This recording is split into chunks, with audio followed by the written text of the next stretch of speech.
Hello guys, today I'm going to be teaching you how to make your own functions. We already know what functions are. We use it always. Like we use the print function, we use the list function and everything. So now I'm going to show you how you can make your own function. And the reason we use functions is so that we can recycle our code. So like when we need we're writing a lot of code and we need to use it in many places of our entire code, then we can just put all that big code into one function, and we can just write that small name of the function everywhere where we need that big chunk of code. So first thing we'll do is we'll make a new file. I already have my own file, so I'm gonna go there. And then first, how to make your own function is you have to define it.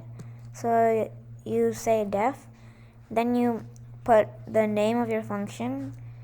So I'm just gonna say name because I want my function to just say hello, and then the user will input their name and then it'll say hello, whatever your name is. So in order to get that name that we're gonna say hello to, we have to put user parameter. So I'm just gonna do your name, and then we're gonna put a colon. And so we are gonna print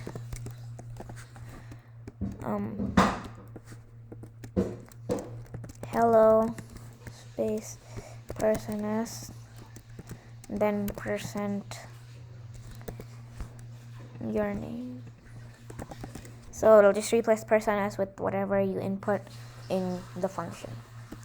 So I'm gonna call the function, then I'm gonna put whatever name your name is. So I'm just gonna say Bob, and then I replace it, so it'll replace your name. It will replace person s for the Bob, so it should print hello Bob,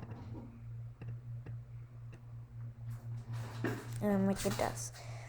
So now I'm gonna teach you how to use multiple parameters. It's pretty much the same. So I'm just gonna add another one, friend name. So I'm gonna put two person s's then. So I'm gonna say hello Bob and the friend name.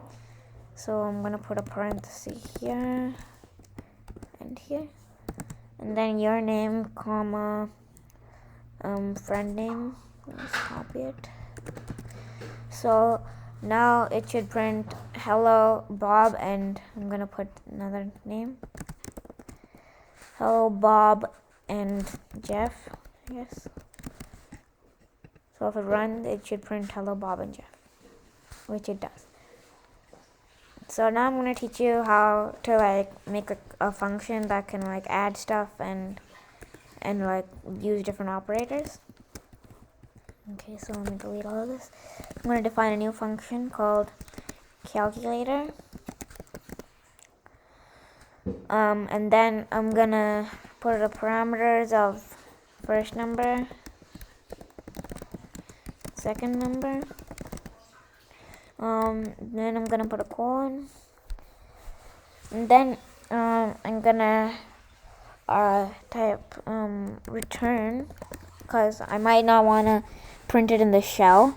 I might want to just return it and use it for a different purpose instead of just printing it to the user. So I'm just going to return first number, let me copy it, plus second number. And so it should return I guess 2 plus 3. I can use those numbers when I call the function calculator. So and then I'm going to put the two parameters for the function, and then I'm gonna put parameters, I guess 2 and 3, like I said. So when I run this, it won't print anything, and that's because I'm returning it. So it's inside of this, so it's inside of the program, but it's not printing to the user. You can use it for anything. if you don't want to print it to the user. But there's two ways that you can print it to the user. One is just pretty simple. You can just print it, and then if you run it, it'll print 5, which it does. Or you could assign this to a variable, like result equals calculator 2 and 3. I guess we can use different numbers just for fun. And then we can print result, and then it should print 15, which it does. So that's all for this tutorial. But you can use different things for inside of functions. You can do for loops. You can put like a lot of code in there, and then main purpose of a function is just to reuse your code in different places. Like if you have a lot of code in like a big chunk of code, then you can just put it in a function. You can reuse that function anywhere you want by just putting like the name of the function and just reusing it anywhere you want, instead of like writing all that code over and over and over again. So bye, hope you enjoyed.